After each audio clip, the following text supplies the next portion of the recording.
Bismillahirrahmanirrahim. Assalamualaikum warahmatullahi wabarakatuh. Asyhadu an la ilaha illallah wahdahu la syarika lahu ta'dhiman li sya'ni wa asyhadu anna Muhammadan abduhu wa rasuluhu da'ila ridwani. Allahumma shalli alaihi wa ala alihi wa ashabihi wa ikhwanihi. Hadirin dan hadirat yang dirahmati oleh Allah Subhanahu wa taala. Alhamdulillah kita bersyukur kepada Allah masih diberi kesempatan untuk bisa bangun dari tidur kita dan kita buka pagi hari kita dengan salat subuh berjamaah. Semoga salat subuh kita diterima oleh Allah Subhanahu wa taala. Nabi SAW bersabda, "Man shalla fi jama'atin, man shalla al-fajr fi jama'atin fa huwa fi dhimmatillah." Barang siapa yang salat subuh berjamaah maka dia akan dibawa perlindungan Allah Subhanahu wa taala. Nabi SAW bersabda, "Basyiril masya'ina fi dhulam ilal masajid bin nuri tam yaumil qiyamah." Berilah kabar gembira pada orang-orang yang berjalan dalam kegelapan menuju masjid-masjid untuk salat berjamaah dengan cahaya yang sempurna pada hari kiamat kelak. Semoga Allah menyempurnakan cahaya bagi kita pada hari kiamat kelak. Salawat dan salam tidak lupa tercurahkan selalu kepada junjungan kita, suri tauladan kita, pemberi syafaat kita Nabi Muhammad sallallahu alaihi wasallam, juga kepada keluarganya serta seluruh sahabat beliau tanpa terkecuali. Pada pagi hari ini kita akan membahas topik yang judulnya syirik zaman now. Saya selalu mengingatkan sebelum kita membahas tentang masalah kalimat zaman now, kita dilarang untuk mencela zaman, karena zaman bukan sesuatu yang harus dicela. Yang dicela adalah penghuni zaman tersebut. Makanya Rasulullah SAW melarang seorang mencela zaman. Seperti mengatakan zaman edan atau zaman dia menghina zaman. Rasulullah SAW mengatakan, Allah berkata, "Yu'dhini ibnu Adam yasubbud dahar wa ana dahar uqallibul laila wan nahar." Sungguhnya anak-anak Adam menyakitiku, kata Allah Subhanahu wa taala. Dia mencela zaman, mencela waktu, padahal aku adalah waktu dan aku yang membolak-balikkan waktu. Jadi yang tercela bukan zamannya. Zaman adalah waktu tempat bergulirnya berbagai macam kejadian yang dilakukan oleh manusia penghuni zaman itu sendiri. Al-Imam Syafi'i rahimahullah berkata, "Naibuz zamana wal aibu fina wa ma liz zamani aibun siwana." Sungguhnya kita mencela zaman padahal aib pada diri kita, bukan pada zaman. Tidak ada aib pada zaman kecuali kita sendiri. Oleh karenanya tatkala seorang mengucapkan zaman now, jangan dia mencela zaman, tapi maksudnya menjelaskan zaman sekarang, Zaman sekarang. Topik kita adalah tentang syirik zaman sekarang, syirik zaman now, Sungguhnya kenapa kita perlu membahas masalah ini? Karena barang siapa yang bisa bertemu dengan Allah Subhanahu wa taala dalam kondisi bersih dari segala kesyirikan, maka dia orang yang sangat beruntung. Apa kata Allah Subhanahu wa taala dalam hadis qudsi? "Ya ibna Adam, law ataitani bi qurabil ardi khataya, thumma laqitani la tusyriku bi syai'a, la ataituka bi qurabiha maghfirah." Wahai anak Adam, kalau kau datang bertemu dengan aku, dengan membawa dosa sebesar bumi ini, namun kau tidak berbuat syirik sama sekali kepadaku, maka aku akan bertemu dengan engkau dengan membawa ampunan sebesar bumi ini pula. Bayangkan seorang bertemu dengan Allah dengan bawa dosa sebesar bumi. Ini sangat berat. Jangankan sebesar bumi, sebesar gunung. Sepulau Makassar besar sekali, apalagi sebesar bumi. Dosanya sangat banyak. Tidak mampu untuk dia pikul dosa tersebut. Tapi kata Allah, seandainya kau bertemu denganku dengan dosa sebanyak itu, namun kau tidak berbuat syirik sama sekali, maka aku akan mendatangkan ampunan juga sebesar bumi pula. Ini adalah janji yang sangat indah dari Allah Subhanahu wa taala bagi orang yang tidak berbuat kesyirikan sama sekali. Demikian juga orang yang paling meraih syafaat Nabi sallallahu alaihi wasallam. Kita semua berharap diberi syafaat oleh Nabi sallallahu alaihi wasallam. Yang paling berhasil meraih syafaat Nabi adalah orang yang paling ikhlas. Kata Nabi sallallahu alaihi wasallam waktu ditanya oleh Abu Hurairah radhiyallahu taala anhu, "Man as'adun nasi bi syafa'atika yaumil qiyamah?" Wahai Rasulullah, siapakah orang yang paling berbahagia meraih syafaatmu pada hari kiamat kelak? Hadis riwayat Imam Bukhari. Kata Nabi SAW, "Man qala la ilaha illallah khalisan min qalbi." Orang yang mengucapkan la ilaha illallah dengan penuh keikhlasan dari hatinya. Dalam hadis yang lain kata Nabi SAW, "Ikhtaba'tu da'wati." Aku menyembunyikan, aku simpan doaku, ya, sampai pada hari kiamat kelak. Syafa'atan li ummati yaumal qiyamah, sebagai syafaat bagi umatku pada hari kiamat kelak. Wa hiya nailatun insyaallah man mata la yusyriku billahi syai'a. Maka syafaatku ini akan mengenai siapa saja dari umatku yang meninggal dalam kondisi tidak berbuat syirik sama sekali kepada Allah Subhanahu wa taala. Jadi seorang semakin bersih dari kesyirikan, semakin jauh dari kesyirikan, dia semakin mudah untuk meraih syafaat Rasulullah sallallahu alaihi wasallam. Oleh karenanya, di antara keutamaan yang sangat indah bagi orang yang tidak berbuat syirik sama sekali, dia bisa masuk surga tanpa azab dan tanpa hisab. Waktu Rasulullah SAW sebutkan tentang umatnya, wa ma'ahum sab'una alfan yadkhuluna al-jannata bighairi adzabin wala hisab. Di antara umatku ada 70.000 orang yang masuk surga tanpa azab dan tanpa hisab. Maka para sahabat bertanya-tanya, siapa mereka itu yang masuk surga tanpa azab dan tanpa hisab? Maka Nabi SAW bersabda, humul ladzina la yassarqun wa la yaktawun wa la yatatayyarun wa ala rabbihim yatawakkalun. Mereka adalah orang-orang yang tidak pernah minta untuk diruqyah. Mereka adalah orang-orang yang tidak pernah melakukan pengobatan dengan kai, besi yang dipanaskan. Mereka adalah orang-orang yang tidak pernah bertatoyur. Bertatoyur itu mengkait-kaitkan nasib sial dengan angka tertentu, dengan hari tertentu, dengan hewan tertentu, ya. Yang orang sering bilang pamali kalau di kampung kita, ya. Ya, enggak tahu di Makassar bilangnya pamali juga sama. Ya. Wa ala rabbihim yatawakkalun, dan mereka bertawakal kepada Rabb mereka. Nah, orang yang membersihkan hatinya dari segala kesyirikan, dia masuk surga tanpa adab dan tanpa hisab. Ini karunia yang sangat luar biasa. Makanya kita harus saling mengingatkan tentang model-model kesyirikan yang tersebar di masyarakat untuk kita jauhi, ya. Para hadirin dan hadirat yang dirahmati oleh Allah Subhanahu wa taala, ya. Sebenarnya kesyirikan zaman dahulu sama zaman sekarang sama saja, tidak ada bedanya, ya. Ya. Hanya terkadang muncul dalam pakaian yang baru, dalam bentuk yang baru, tetapi hakikatnya sama saja. Ya. Kalau kita berbicara tentang kesyirikan zaman sekarang, ya, maka tidak ada bedanya dengan kesyirikan yang telah diingatkan oleh Nabi sallallahu alaihi wasallam sejak 1400 tahun yang lalu. Tetapi kita hanya sekedar mengingatkan kembali, ya. Dan kita tahu syirik adalah dosa yang paling besar. Nabi SAW pernah berkata, "Ala ukhbirukum bi akbaril kabair." Maukah aku kabarkan kepada kalian tentang dosa yang besar atau dosa terbesar dari dosa-dosa besar? Ya, kata Nabi SAW, "Al-isyraku billah." Yang pertama adalah syirik kepada Allah Subhanahu wa taala. Yang kedua, uququl walidain. Yang kedua adalah berdurhaka kepada kedua orang tua. Yang ketiga, qaul zur, perkataan dusta, atau syahadatuz zur, persaksian dusta. Nabi menjelaskan dosa yang paling besar adalah berbuat syirik kepada Allah Subhanahu wa taala. Syirik lebih besar daripada dosa-dosa yang lain, ya. Daripada membunuh, daripada berzina, daripada merampok, daripada riba. Kenapa? Karena dosa-dosa yang lain, merampok, membunuh, berzina, riba, itu semua dosa-dosa berkaitan dengan makhluk yang lain, berkaitan dengan sesama makhluk. Tetapi syirik dia berkaitan dengan hak Allah yang paling istimewa, yaitu Allah, bahwasanya tidak ada yang berhak disembah kecuali pencipta alam semesta. Tidak ada yang berhak disembah kecuali Allah Subhanahu wa taala. Makanya kalau orang meninggal dalam kondisi berbuat kesyirikan, makin orang yang paling merugi. Dan syirik, ya, terbagi menjadi dua, syirik besar dan syirik kecil, ya. Syirik besar dan syirik kecil.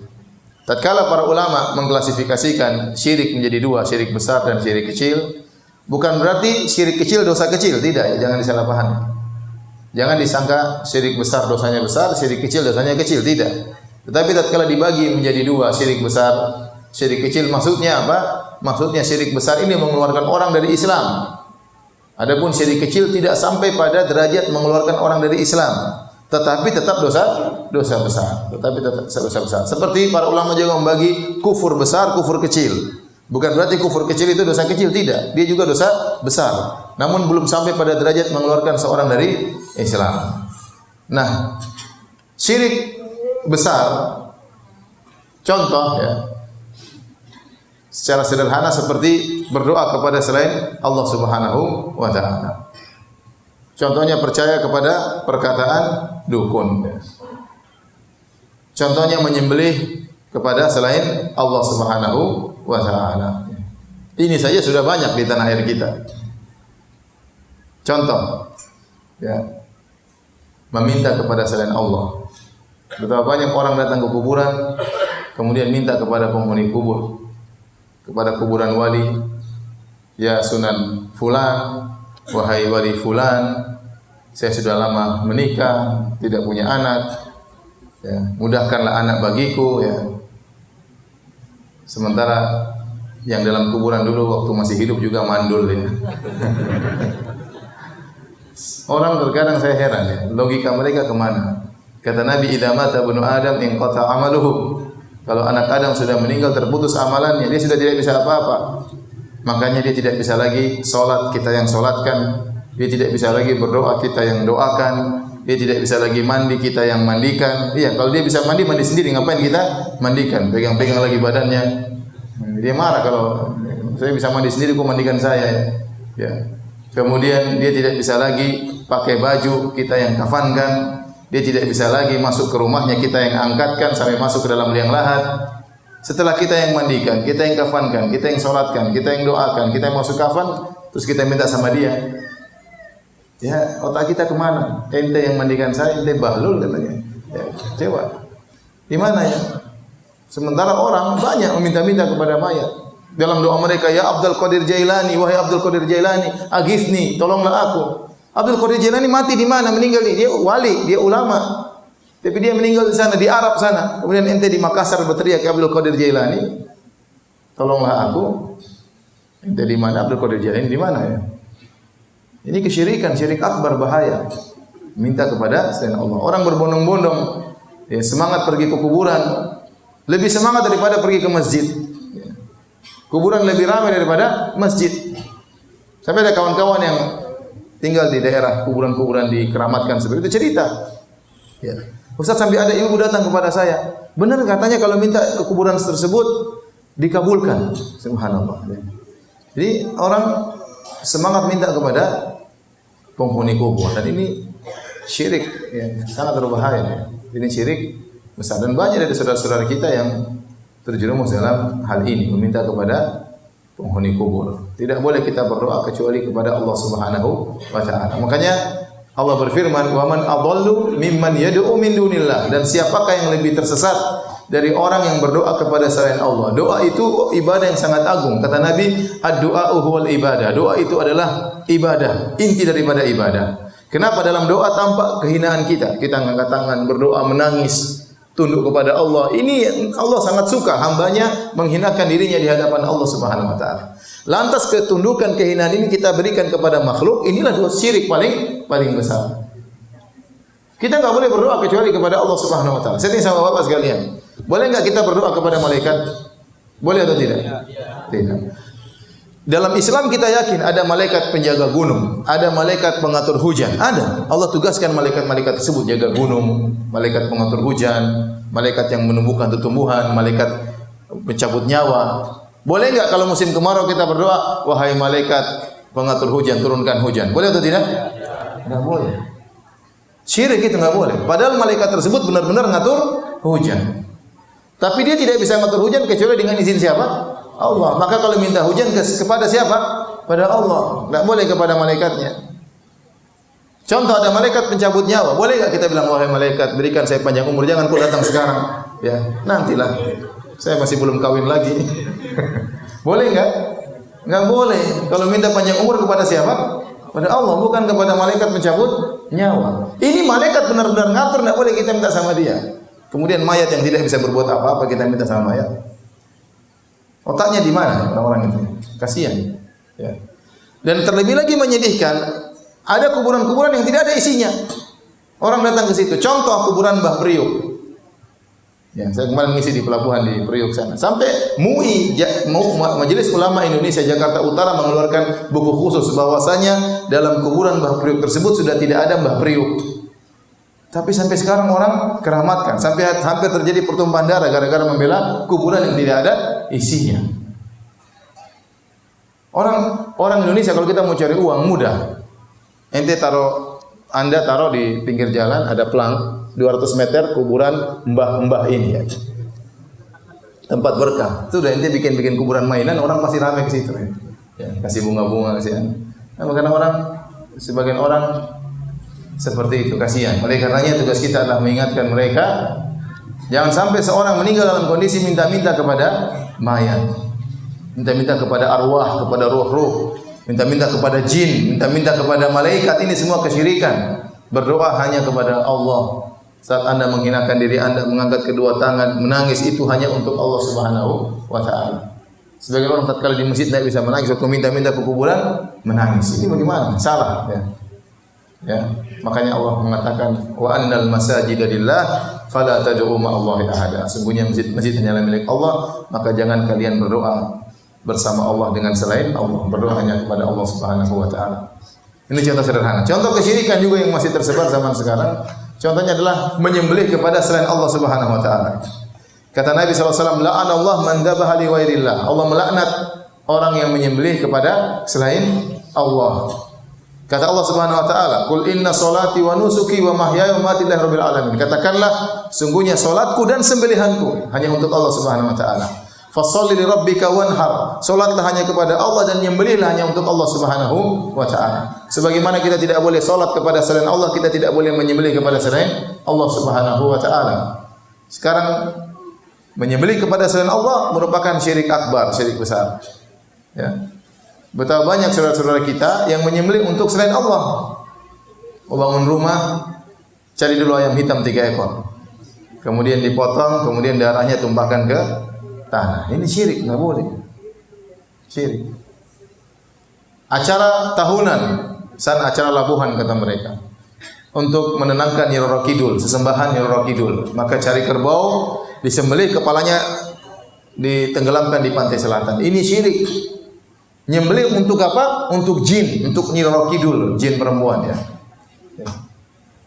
Sampai ketakutan luar biasa kalau tidak dikasih kerbau, nanti jinnya ngamuk, nanti banyak makan korban di lautan dan macam-macam. Ya, ini dosa besar, syirik.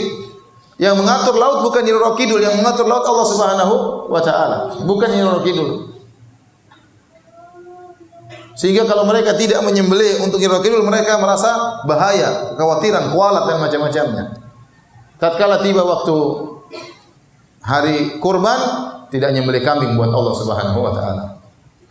Tapi kalau untuk Nyi Roro Kidul tidak boleh lewat, harus ada yang disembelih buat Nyi Roro Kidul. Ini syirik.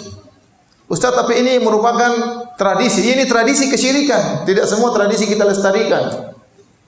Tidak semua tradisi kita lestarikan. Kalau tradisi syirik harus ditinggalkan. Enggak boleh. Ada orang bangun jembatan, ya, harus potong kambing. Berapa ekor supaya jembatannya tidak rubuh. Ya kalau dikorupsi tetap saja rubuh. Dan saya sering ditanya, Ustaz, bagaimana hukum kita membuat proyek di gunung, di hutan? Orang-orang minta ada acara penyerahan terhadap arwah. Kalau orang-orang kafir terkadang minta harus potong babi untuk disembahkan kepada ruh. Boleh enggak? Saya bilang enggak boleh. Haram. Kasih mereka duit, tapi jangan ikut acara mereka, motong babi untuk apa? Arwah. Motong kerbau untuk ruh. Ini syirik. Ini banyak proyek-proyek seperti itu. Proyek di Papua, di mana? Sering saya ditanya, beberapa kali ditanya, bagaimana hukum? Saya bilang syirik, tidak boleh. Anda tidak boleh ikut kemauan mereka. Ini kesyirikan. Ustaz, nanti kalau tidak dipotong, nanti gunungnya jatuh dan mati. Itu syirik, tidak boleh. Lihat di Arab Saudi saja. Lihat betapa banyak gunung yang dibelah. Dari Mekah sampai Madinah 500 kilo. Kalau jalan harus belok-belok gunung susah, jalan semakin jauh. Jadi gunung dibelah oleh pemerintah Saudi supaya bisa lewat jalur bis. Ya. Itu gunung begitu banyak dibelah oleh pemerintah Arab Saudi, tidak ada satu telur pun yang dipecahkan, enggak ada.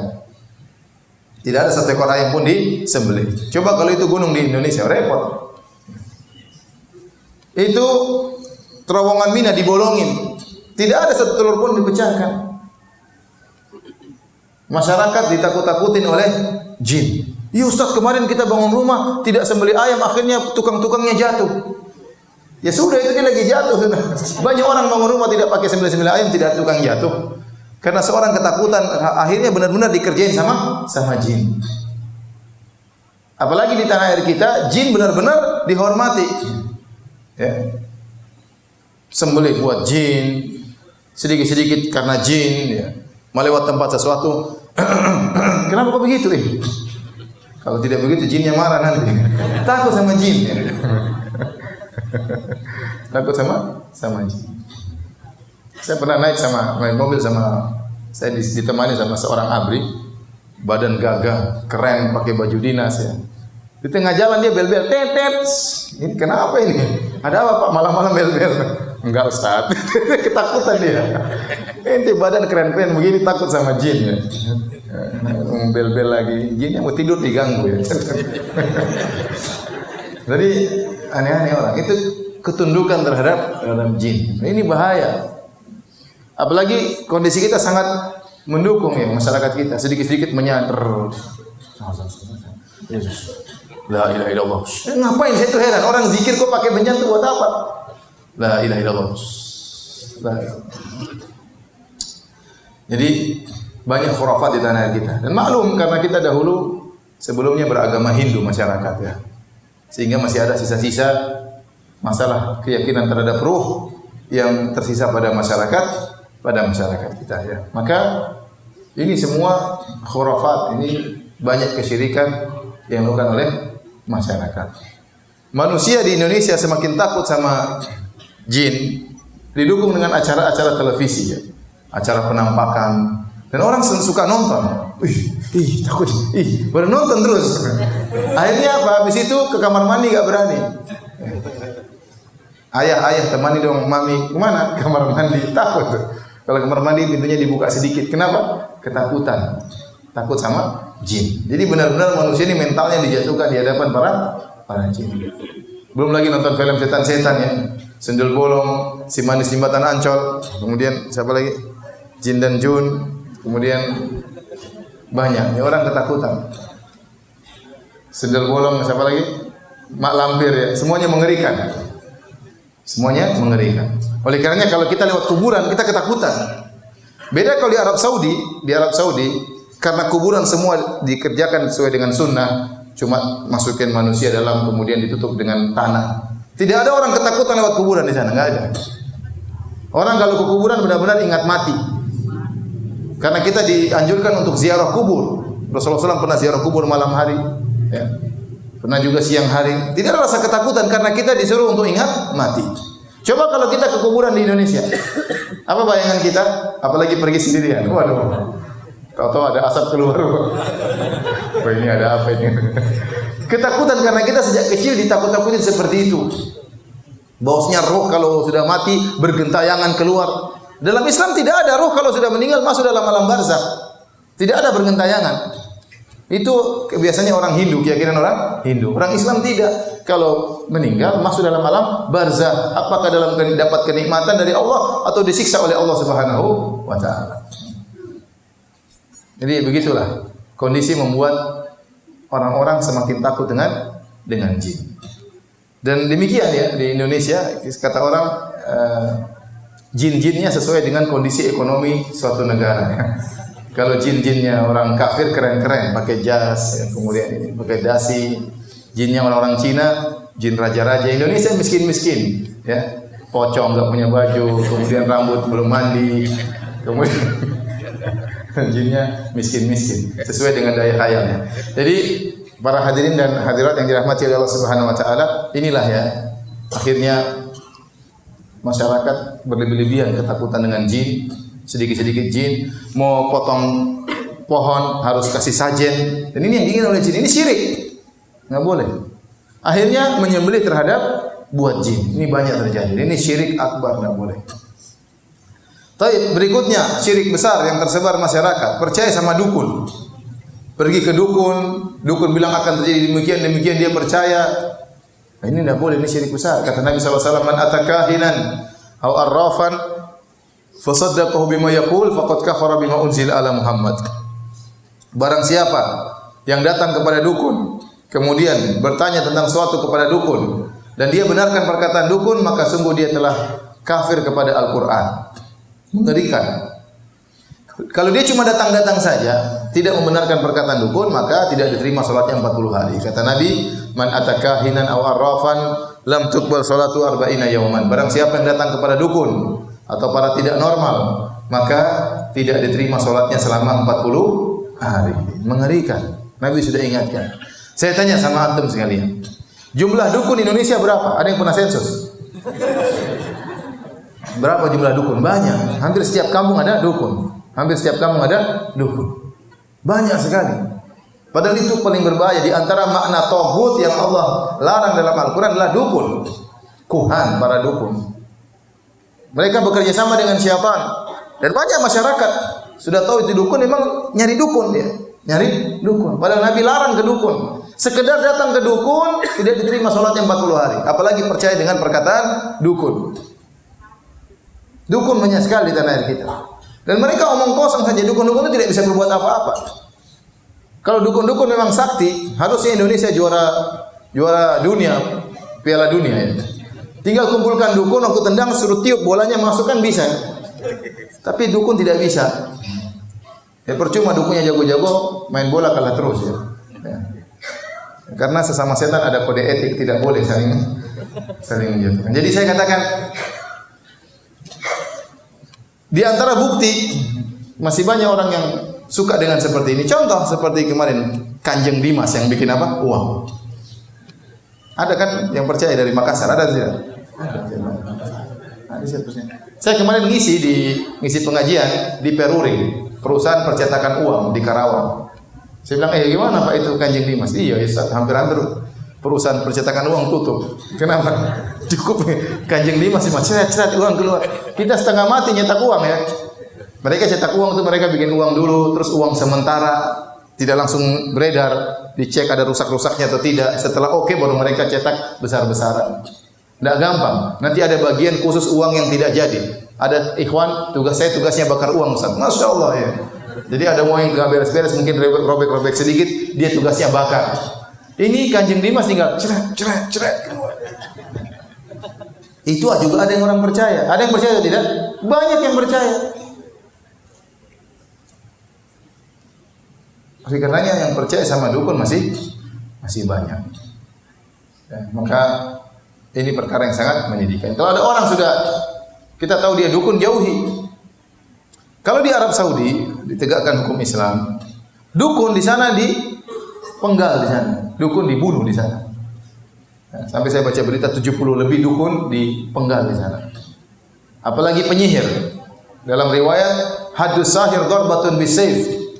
Bahwasanya hukuman bagi penyihir disembelih. Kenapa? Karena tukang sihir ini selalu bikin masalah.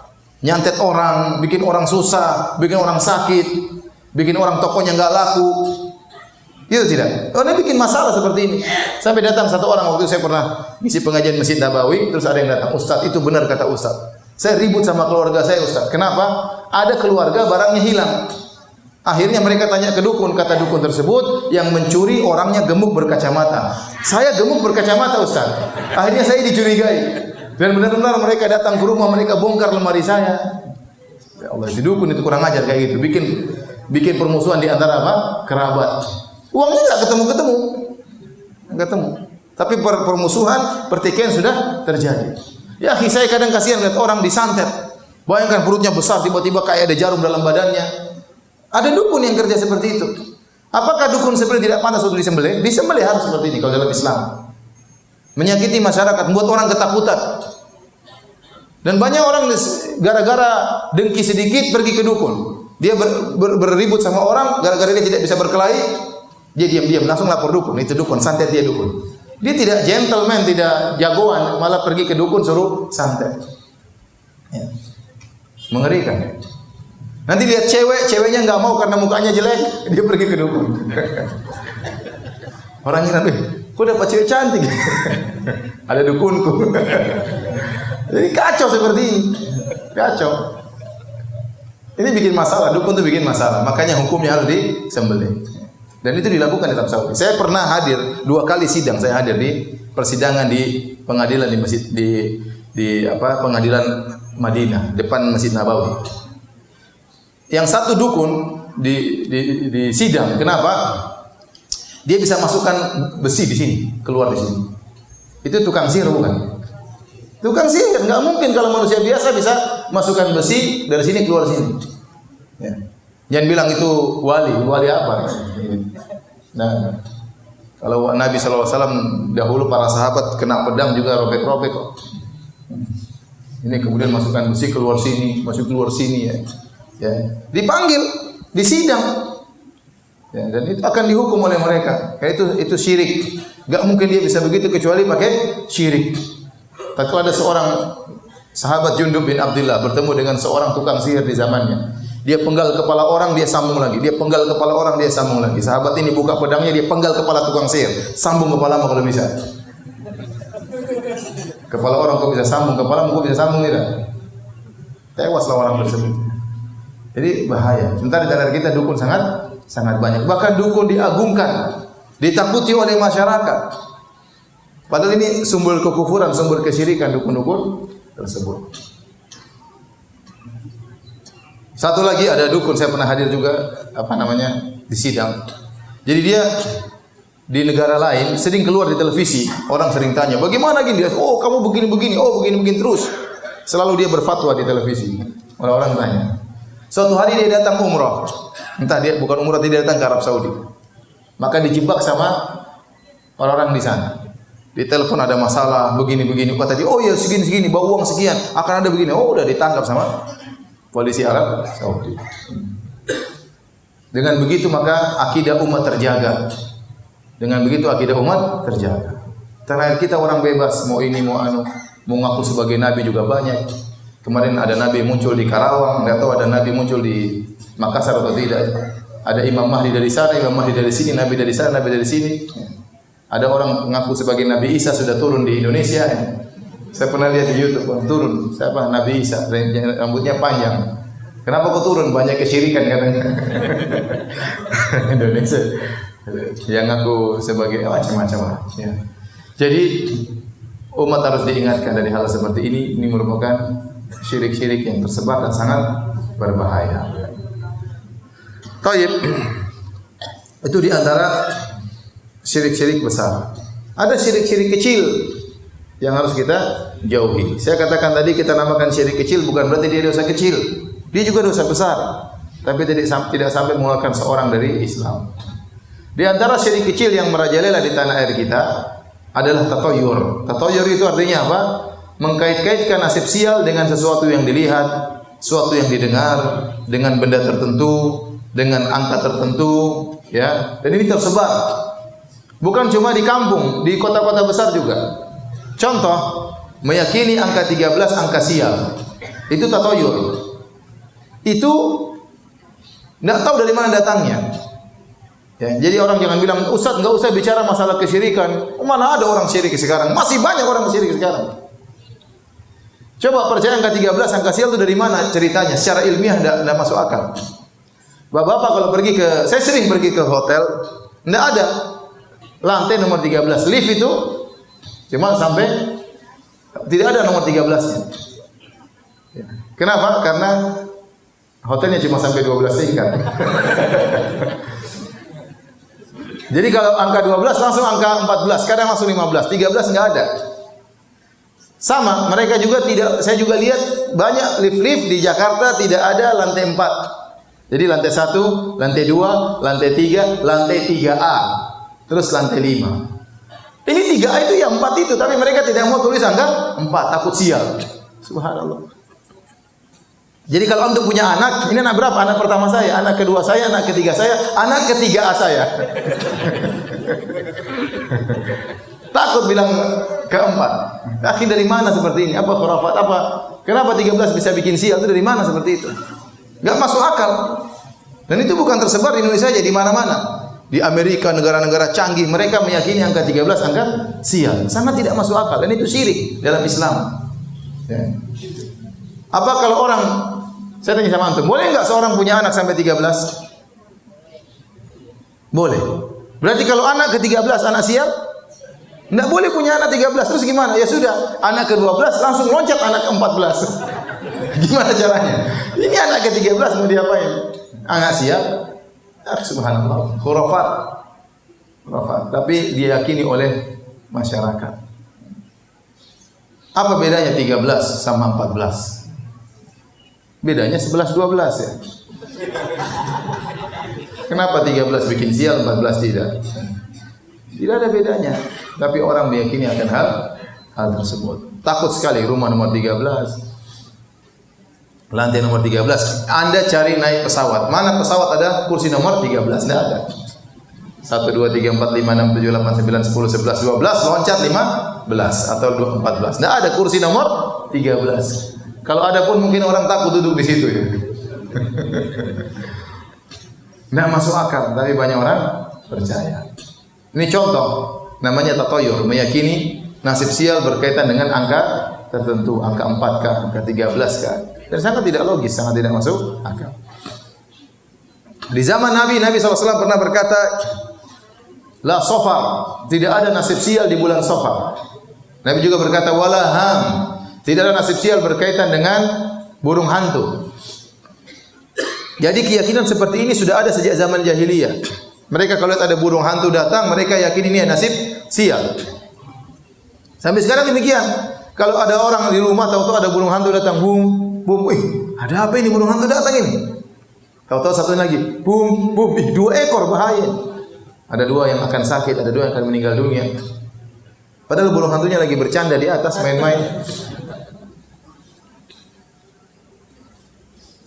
Ada orang kalau buka toko, begitu dia pertama buka yang beli orang cacat, orang buta, nasib sial, dia tutup toko hari itu. Bahaya ini. Pembeli pertama matanya buta, bahaya ini rezekiku, tutup toko hari itu. Ada kisah, saya pernah dengar satu kisah diceritakan ya.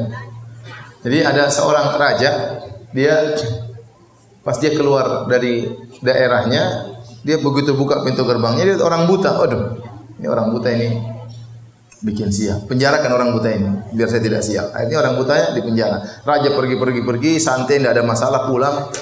Akhirnya dia keluarkan orang buta tadi ya. Saya tadi keluar, tidak ada masalah ya. Karena kamu bisa bikin sial, makanya saya penjarakan. Kata orang buta, ente raja yang bikin sial saya, gara-gara ketemu ente saya dipenjara.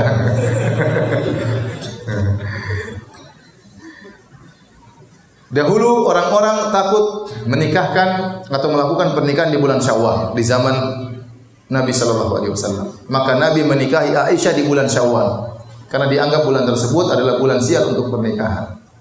Sekarang di zaman ini masih ada seperti itu. Jadi kalau mau menikah dilihat dulu, kamu lahir Kliwon, Pahing, Wage, apalagi dihitung.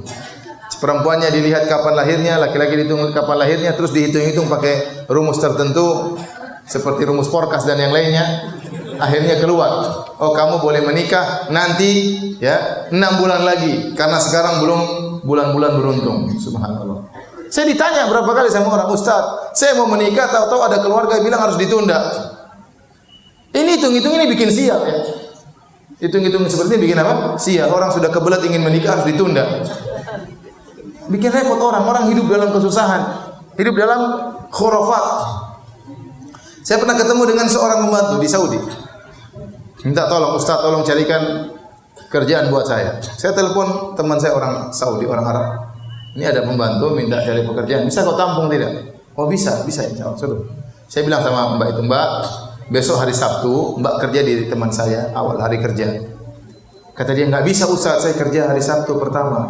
Kenapa nggak bisa? Ustaz saya melarang, tidak boleh hari Sabtu hari pertama kerja. Ini kayak Yahudi saja. Ini bikin sial, makanya gue jadi pembantu terus kayak begitu modelnya. Kenapa mulai hari Sabtu sial? Tidak ada. Itu dari mana seperti itu? Ini khurafatnya orang Yahudi. Dan ini terjadi. Kasihan. Tidak boleh duduk di depan pintu pamali. Kalau bikin pintu jangan dibuka keluar, harus tutup dalam. Karena kalau dibuka keluar nanti rezeki keluar. Ini dari mana seperti itu? Hidup jadi susah ya. khurafat. Oleh karena hati-hati, yang nama pamali-pamali itu sering itu adalah tatoyur. Hati-hati. Coba siapa yang disebutkan pamali-pamali di sini apa coba? Saya ingin tahu. Hari Selasa kenapa?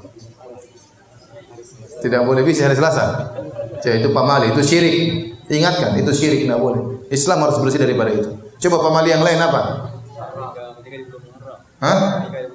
Menikah bulan Muharram tidak boleh. Nah, itu syirik, tidak boleh. Hilangkan itu semua. Apalagi? Kenapa? Cicak, tokek. Kenapa cicak? Harus dibunuh. Tokek kenapa? Ya banyaklah. Di Makassar saya rasa juga banyak pamali-pamali. Hati-hati. Itu semua kesyirikan. Kalau kita ingin meninggal bertemu dengan Allah, diampuni dosa-dosa kita, hilangkan semua itu dari hati kita. Hilangkan. Ustaz, tapi ini sudah dari nenek moyang kami. Itu tradisi yang salah, harus dihilangkan. Tidak semua yang dibawa nenek moyang benar. Banyak yang dibawa nenek moyang benar dan ada juga yang salah. Yang salah dibuang, yang benar dilestarikan.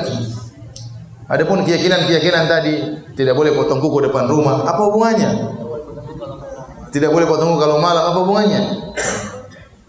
Apa hubungannya dengan kesialan? Tidak masuk akal. Oleh karenanya dihindari itu semua. Di antara syirik kecil yang tersebar di masyarakat adalah pakai jimat. Ini banyak juga ya. Kemana-mana pakai jimat. Jimat penglaris, jimat supaya jago, ya. Jimat supaya disukai sama cewek, jimat supaya menang judi, jimat supaya banyak sekali jimat. Ya. Orang kalau keluar rumah pakai jimat, kalau enggak pakai jimat, jimatnya ketinggalan dia pulang. Nabi sudah ajarin kalau keluar rumah tinggal baca doa bismillahi tawakkaltu ala Allahi la haula wala quwata illa billah. Dengan nama Allah aku bertawakal kepada Allah. Tawakal pada Allah bukan pada jimat. Kalau dia pergi jimatnya ketinggalan, waduh dia balik lagi. Jimatku ketinggalan. Jimat apa? Jimat penglaris. Jimat jaga diri. Ya.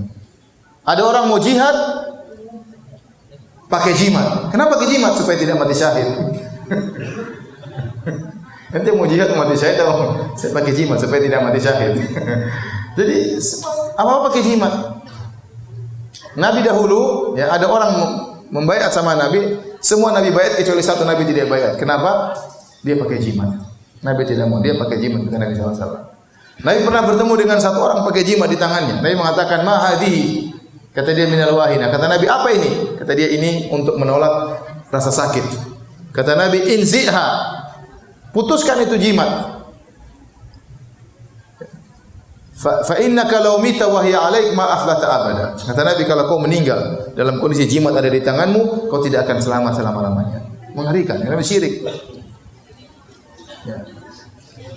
Di Makassar banyak jimat atau tidak? Banyak. Terkadang yang jualan kiai jualan jimat. Mengerikan. Tawakalnya kepada jimat. Makanya kata Nabi, man allaqa syai'an wukila ilaihi. Man ta'allaqa syai'an faqad asyrak. Kata Nabi, barang siapa yang menggantungkan sesuatu dia telah berbuat kesyirikan. Kata Nabi, man allaqa syai'an wukila ilaihi. Barang siapa yang menggantungkan sesuatu dia akan dibuat bertawakal kepada sesuatu tersebut. Akhirnya hatinya benar-benar pada jimat. Kalau tidak pakai jimat dia tidak pede. Dia tidak tawakal kepada Allah, kepada jimat. Inilah bahayanya di situ, syirik. Sehingga orang bertawakal kepada benda. Dan jimat berbagai macam modelnya. Ada jimat dipasang di warung. Terkadang foto ulama dijadikan jimat. Ada foto syekh dipasang. Kenapa? Ini biar menolak bala. Biar kalau kebakaran tokoku tidak terbakar. Pasang foto syekh. Subhanallah. Ini namanya foto dijadikan apa? Jimat. Ini tidak boleh. Maka seorang harus bertakwa kepada Allah, jauhi hal-hal seperti ini. Ya. Ada jimat macam-macam sekarang modelnya. Ada jimat pakai kayu, ada jimat pakai akar, ada jimat pakai benang, ada jimat tulis-tulis macam-macam kecil-kecil, tulis huruf Al-Quran, terus pakai XX angka-angka, itulah rajah ya. Ya. Ada tulisan Al-Qurannya, tulisan Arabnya, tapi ada angka-angkanya, ada nomor-nomornya, ada pagar-pagarnya, ada bintang titik pinggir pagar. Ya. Kemudian dilipat dalam kulit. Dipakai, itu jimat namanya, tidak boleh. Bahaya seperti itu. Merusak akidah umat. Merusak akidah umat. Hati-hati ya. Ini di antara syirik yang banyak tersebar di tanah air, maka kita ingatkan para saudara-saudara kita agar menjauhi segala bentuk jimat. Karena barang siapa meninggal pakai jimat, dia tidak akan beruntung selama-lamanya. Ya. Kemudian di antara syirik juga kecil yang tersebar adalah, dan ini saya jadikan penutup sebagai pengingat bagi diri kita semua, adalah beramal soleh karena ingin dipuji. Ya, beramal soleh untuk dipuji namanya riya. Ya. Kata Nabi SAW, akhwafu ma akhwafu alaikum asyirkul asghar. Yang paling aku khawatirkan menimpa kalian adalah syirik kecil. Fasa'aluhu, mereka bertanya, apa itu syirik kecil? Kata Nabi, ar-riya, yaitu seorang beramal soleh untuk dipuji. Dalam sebagian hadis Rasulullah SAW mengatakan, yaqumur rajulu fayusalli fayuzayyina salatahu lima yara min nadhar rajulun ilaihi. Seorang berdiri kemudian dia salat, dia bagus-baguskan salatnya karena dia tahu ada orang sedang memperhatikan dia salat. Biasanya dia kalau salat rakaat pertama qul huwallahu ahad, rakaat kedua qul a'udzu birabbil falaq. Karena ada bupati salat di belakangnya, rakaat pertama surat Al-Baqarah, rakaat kedua surat Ali Imran. Ya. Ingin cari muka sama bupati. Saya ingatkan zaman sekarang, zaman now, media sosial banyak kita punya. Seorang macam-macam dia shooting dirinya di depan Masjid Nabawi, ya. Kemudian dia pamer bahwasanya dia sedang umrah, bahwasanya dia sedang ini, bahwasanya dia sedang cium hajar aswad, bahwasanya dia sedang tawaf. Hati-hati, hati-hati. Itu semua bisa dalam rangka mencari pujian. Kapan kita melakukannya karena mencari pujian, maka pahala kita sia-sia. Sudah haji setengah mati, ngantrinya 15 tahun, riya lagi. Ngantri 15 tahun, duit banyak dikeluarkan, sudah jual sawah, jual mobil, ternyata riya. Haji supaya dipanggil sebagai Bu Haji saja. Sia-sia semua haji kita, hilang. Tidak ada manfaatnya. Rugi kita datang jauh-jauh ke tanah suci hanya ingin dipanggil Pak Haji. Hanya ingin dipanggil Bu Haji. Rugi jauh-jauh kita ke tanah suci naik haji, kenapa? Enggak enak sama tetangga. Tetangga bilang apa? Punya uang banyak kok naik haji. Jangan. Kita hajian karena mencari ampunan dari Allah Subhanahu wa taala. Hati-hati. Sebagian orang lagi iktikaf tulis di status jangan mengganggu, sedang iktikaf. Sudah ente matiin HP, enggak usah tulis begitu. Alhamdulillah meskipun hari begitu panas, Allah kuatkan langkah kakiku menuju masjid. Masya Allah. Ria ingin dipuji. Buang itu semua. Hidup cuma sekali. Amal soleh belum tentu diterima. Segala hal yang bisa membuka diri kita untuk pujian maka kita buang. Biasakan diri kita menyembunyikan amalan. Jangan suka cerita-cerita.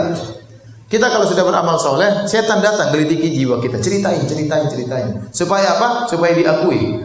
Saya kemarin toh, alhamdulillah toh, saya sudah umrah 2 kali. Cerita akhirnya. Saya kemarin berbakti sama orang tuaku. Cerita semuanya. Cerita. Waktu menyakiti hati orang tua tidak cerita. Ya.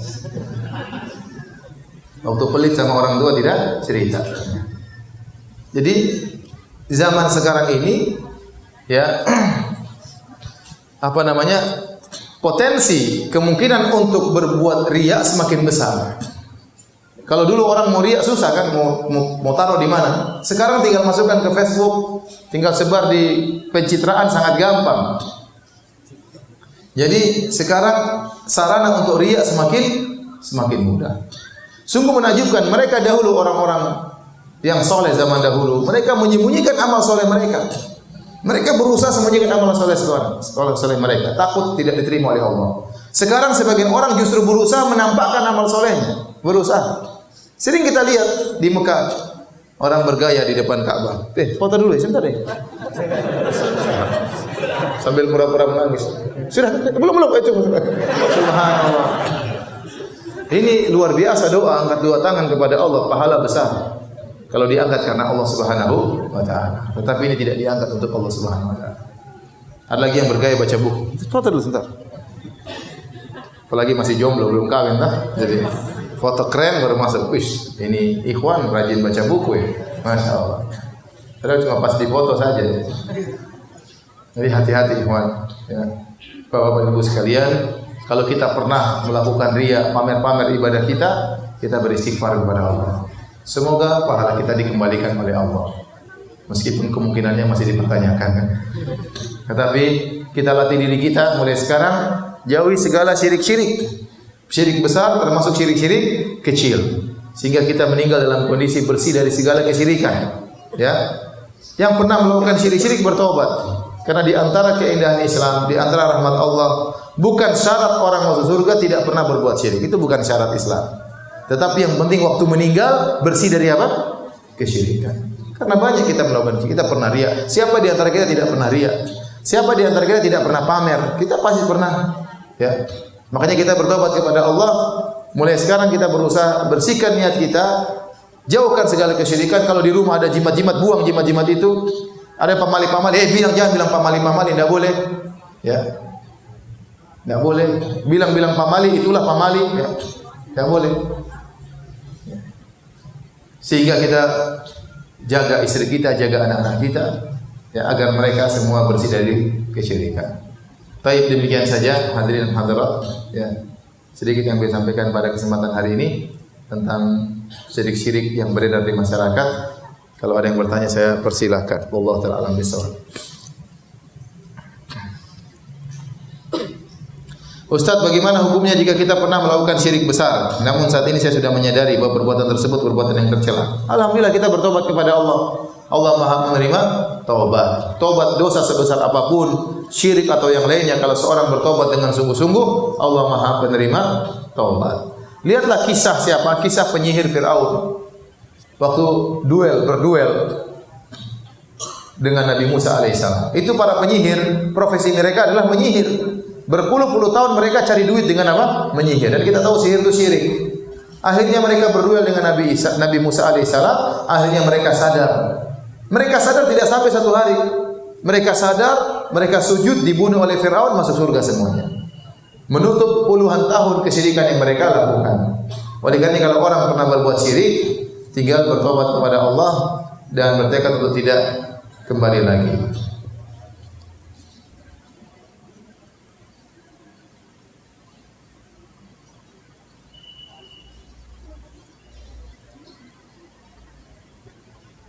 Apa hukumnya menonton paranormal Karma Antv yang lagi booming? Saya nggak pernah nonton, saya nggak tahu ini acara apa ini. Acara apa ini? Acara dukun-dukun.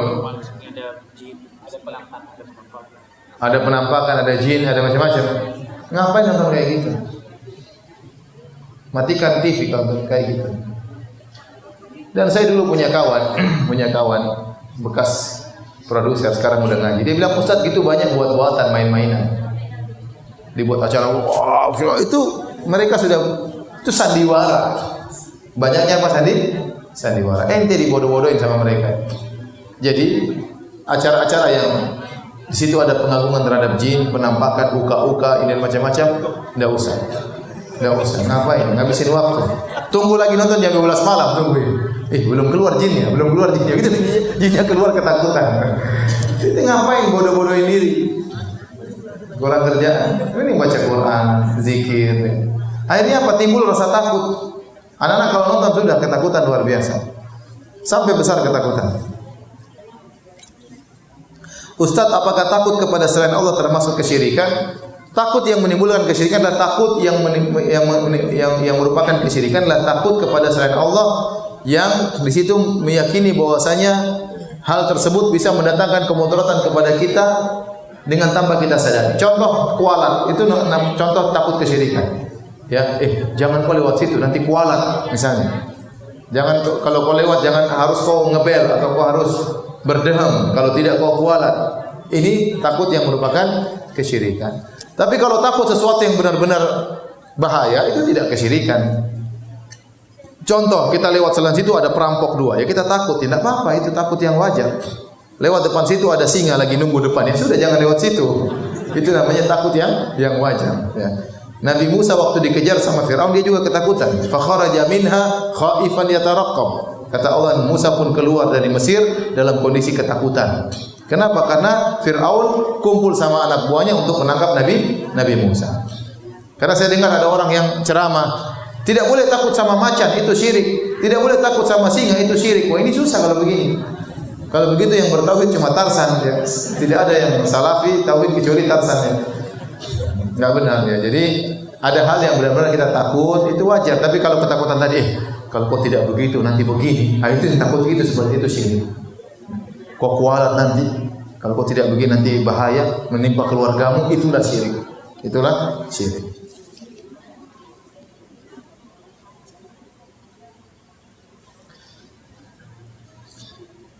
Ustaz, sebagian orang meyakini bahwa adanya angin rihul ammar. Apa itu? Katanya siapa yang kena angin tersebut, orang itu kena penyakit. Apa itu angin? Kalau masuk angin ya benar sakit, kena di bawah AC masuk angin. Tapi kalau angin namanya angin rihul ammar, ini angin apa ini?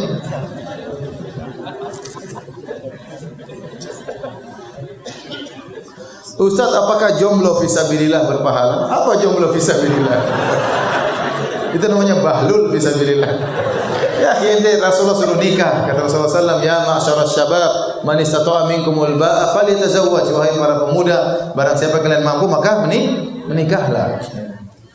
Kalau tidak mampu menikah, ya, atau ada sesuatu yang membuat dia tidak bisa menikah, ya. Contoh sebagian ulama, mereka sering bersafar, sering berpindah dari satu tempat ke tempat, mereka tidak menikah, khawatir apa? Mendolimi apa? Istrinya. Ada yang seperti itu. Ya kalau ente tidak bersafar kemana-mana, cuma di ujung pandang terus tidak menikah, kasihan ente. Menikah saja.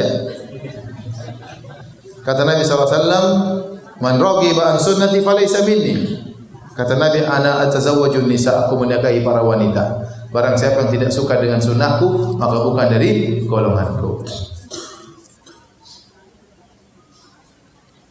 Ustaz, apakah benar orang yang minta diruqyah tidak akan pernah masuk surga? Tidak benar.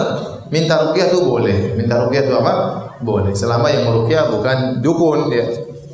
Minta ada ustaz, minta air tolong bacain ustaz, boleh. Yang penting benar-benar ustaz. Jangan kemudian minta air sama dukun, usukannya baca qul huwallahu ahad, was-was Allahu samad, itu yang bahaya seperti itu. Ustaz minta doa supaya apa? Supaya uang panai turun. Kok kirim proposal sama calon mertua? Jangan minta ke saya.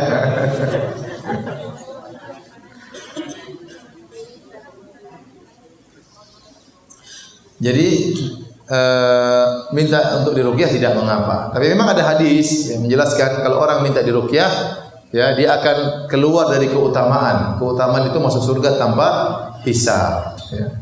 Kalau orang minta diruqyah, dia bisa masuk surga, tapi mungkin dihisab terlebih dahulu. Dihisab terlebih dahulu. Bagaimana kalau bayi yang diakikah, dipotong kambing? Itu sunnah Nabi SAW. Jadi ada 9 sembelihan yang dianjurkan dalam syariat. Contoh, Idul Kurban, nyembelih apa? Kambing. Contoh, akikah, nyembelih apa? Kambing. Contoh, tatkala haji juga nyembelih kambing. Orang yang berhaji juga nyembelih kambing. Contoh, tatkala orang haji atau umrah melakukan pelanggaran, juga dianjurkan menyembelih apa? Kambing. Seperti itu, ya. Jadi ini 9 yang merupakan ibadah. Yang tidak boleh tadi menyembelih kambing untuk bangun jembatan, ditujukan kepada jin, ini tidak boleh.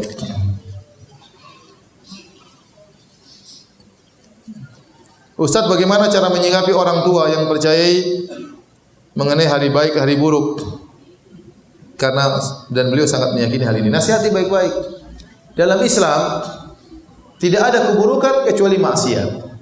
Kalau Anda bermaksiat baru itu hari sial Anda. Anda bermaksiat itu namanya hari sial. Selama Anda tidak bermaksiat kapanpun dimanapun, maka tidak ada namanya hari buruk, tidak ada namanya bulan yang buruk. Ustaz, bagaimana hukumnya kita membaca kalimat-kalimat kesyirikan namun cuma sekedar membacanya? Maksudnya bagaimana? Hah? Baca zodiak. Kalau baca zodiak ramalan bintang tidak boleh. Salat tidak diterima 40 hari. Saya ulangi. Para ulama sebagian mengatakan orang baca bintang Sagittarius, bintang Scorpio, bintang Libra, ini tidak boleh. Kalau dia baca zodiak, salatnya tidak diterima 40 hari karena hukumnya seperti kedukun. Itu semua perkataan dukun. Ramalan-ramalan itu perkataan dukun. Barang siapa yang baca, sengaja baca, sama seperti dia sengaja ke dukun. Soalnya tidak diterima 40 hari. Kenapa? Karena orang terpengaruh suatu hari. Ada orang baca, saya ingin tahu saja sih. Apa sih bintang Libra? Saya Libra. Oh, apa Libra? Hari ini diomelin istri, uang susah. Saya tidak percaya. Pas sampai di rumah diomelin istri. Benar juga itu kemarin. Akhirnya hatinya mulai goyang. Makanya tidak boleh. Baca itu tidak boleh. Kalau ada majalah itu robek. Hati-hati taruh di ruang tamu, ada orang baca-baca, ente semua dosanya. Ada majalah isinya zodiak kita taruh di ruang tamu. Ada orang baca, baca itu. Karena orang tertarik baca begitu. Ada orang tertarik baca begitu.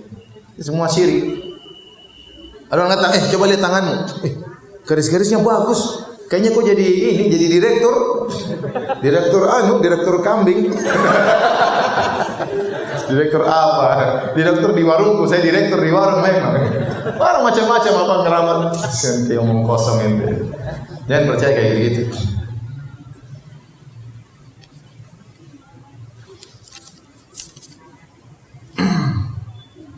Bagaimana hukum memakai gelang atau kalung yang dipercaya menjaga kesehatan? Ini dilihat. Kalau ternyata gelang tersebut benar-benar menurut penelitian para dokter benar-benar bermanfaat, bukan perkataan para penjual ya. Jangan percaya sama penjual. Penjual bilang, ini gelang ini enggak. Memang menurut ahli benar-benar ada hal yang bermanfaat, maka itu bukan syirik. Tapi kalau para ahli tidak menyatakan demikian, maka tinggalkan. Semua orang juga bilang, ini punya pengaruhnya. Semua tukang jimat juga bilang demikian. Tapi kalau ada penelitian memang benar-benar pakar para dokter yang bukan para penjual ya mengatakan ini baik, maka berarti tidak jadi masalah karena secara ilmiah itu bisa dibuktikan. Karena para penjual itu susah ya. Mereka sering bohong. Mereka sering bohong. Contoh, saya punya kawan satu orang cerita sama saya, orang Arab. Kata dia, "Ustaz, kakak saya itu sangat temperamental, mudah sekali marah." Iya kan? Iya. Pernah satu hari saya sama kakak saya, kita beli durian. Terus kakak saya tanya, "Ini durian manis kah?" Kata penjualnya, "Oh, manis. Manis." Coba silakan Pak, manis semuanya. Kata teman saya, kakak saya pun ngetes, dia ambil durian ini. Ternyata tidak manis. Dia bilang, "Sembarang ini tidak manis, kok bilang manis?" Dia sudah mulai emosi kan. "Coba kau rasa." Kata penjualnya, manis sih." Kakak teman saya mulai marah. Akhirnya teman saya bilang, berapa? 50.000 ini. Dia bawa pergi kakaknya karena kakaknya mulai ngamuk ya. Penjual sudah tahu tidak manis bilang apa? Manis. Orang penjual itu seperti itu. Kalau penjual gelang, dia bilang, gelang ini, jangan dengar dari dia, dengar dari orang lain. Kalau benar secara ilmiah itu benar-benar bermanfaat, maka itu bukan jimat. Tapi kalau hanya katanya, maka itu jimat, tinggalkan.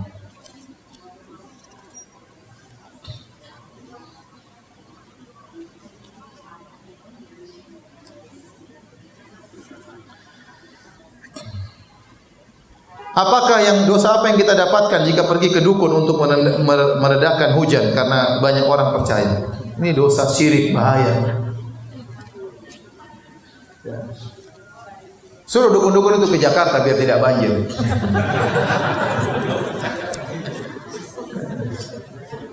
Kalaupun dia berhasil mungkin di rumah, cuma pakai jin-jin banyak. Wow, jinnya mungkin setengah mati. Biar tanda-tanda hujan, jinnya kehujanan, tapi yang penting hujannya tidak. Itu syirik. Dia kerjasama dengan jin pasti.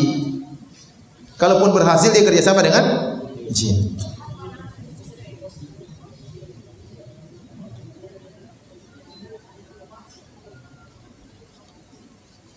Bagaimana cara menasihati keluarga yang masih sering mengirim makanan kepada orang sudah meninggal? Ya akhi, banyak orang-orang miskin yang masih hidup kita kirim makanan. Ngapain kirim makanan sama orang sudah meninggal? Ini kirim apa? Kirim kopi. Kenapa? Bapak saya suka kopi waktu masih hidup. Ini sudah mati, gimana aku kasih kopi? Kasih banyak orang miskin pengin minum kopi. Ya, kasih kopi, kasih pisang goreng sama songkol. Terus taruh di kuburan bapak. Ya, subhanallah. Orang Islam meyakini kalau orang sudah meninggal, ruhnya itu masuk dalam alam apa? Barzakh, tidak bergentayangan. Keluar sana keluar sini cari songkol, tidak ada. Itu enggak benar ya.